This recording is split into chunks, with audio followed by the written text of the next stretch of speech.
Nous lançons une alerte au gouvernement, une alerte aussi à la majorité parlementaire devant l'Assemblée nationale, parce que la situation est tout à fait critique. D'abord, la situation des sans-abri, le 115 est complètement débordé. Dans ce pays, qui est réputé pour être la 5e puissance du monde, il y a 140 000 sans domicile fixe, c'est-à-dire 50% de plus qu'il y a 10 ans. Il y a 3,5 millions de mal logés en France. Ce qui nous fait un petit peu réagir, c'est tout le sujet de ce qu'on appelle maintenant la veille saisonnière, où en fait ça fait 2 ans qu'on nous annonce que la gestion au thermomètre va finir et on sait bien à 1 mois de l'arrivée de l'hiver qu'on va rouvrir des centres.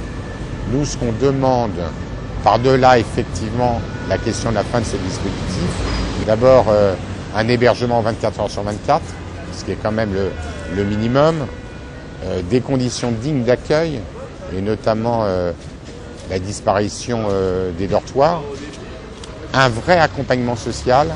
Et là, on voit bien que les mesures d'économie, notamment dans les dispositifs temporaires, on nous demande de mutualiser entre plusieurs structures des postes de travailleurs sociaux, alors qu'on sait qu'il faut y mettre les moyens.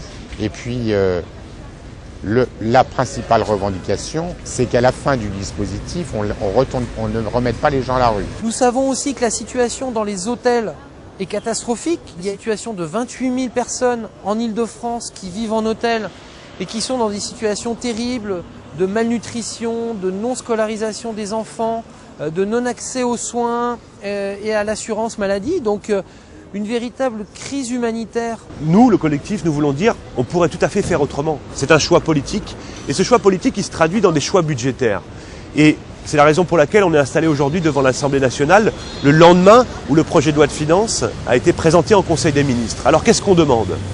On dit d'abord il va falloir produire du logement moins cher, notamment dans le logement social, ça veut dire une augmentation des subventions dédiées à la construction de logements sociaux. Nous nous demandons par exemple le doublement de la production de logements PLAI dans la loi de finances. Aujourd'hui le PLAI en France c'est seulement 30 000 logements et on nous annonce par an, et on nous annonce 5 000 logements supplémentaires, d'ailleurs qui seront financés par les bailleurs sociaux. Donc tout ça est très insuffisant. Mais le logement social ne suffira pas, donc il faut aussi mobiliser du logement privé, celui qui est vide par exemple, celui qui mérite d'être retapé et que le propriétaire ne peut pas retaper par lui-même, faute de moyens. Eh bien il y a des dispositifs qui permettent d'aider à mettre ces logements sur le parc locatif et de les mettre à des niveaux de loyer au niveau du logement social. Donc la mobilisation de logements privés à vocation sociale. Il y a d'autres personnes qui vont basculer dans des situations de mal logement si on n'y prend pas garde, si on ne met pas en place une vraie politique de prévention dans ce pays. Aujourd'hui, nous lançons aussi un avertissement très clair au gouvernement. Nous sommes à 1 mois de la mise en place des plans hiver sur les départements. Le plan hiver qui démarre traditionnellement début novembre. S'il n'y a pas des mesures concrètes qui sont prises sur les territoires, d'accès direct au logement, en mobilisant le parc privé disponible, en mobilisant aussi le parc social lorsqu'il y a des logements vides, s'il n'y a pas des mesures prises par les préfets d'accueil digne des sans-abri cet hiver, sans qu'il y ait de remise à la rue l'été, comme ça a été le cas l'année dernière, les associations vont monter en charge, je dirais, dans les manifestations, dans la révolte, dans la mobilisation, car les associations de solidarité en ont assez d'être complices d'une politique qui finalement maltraite les sans-abri à l'hôtel ou à la rue.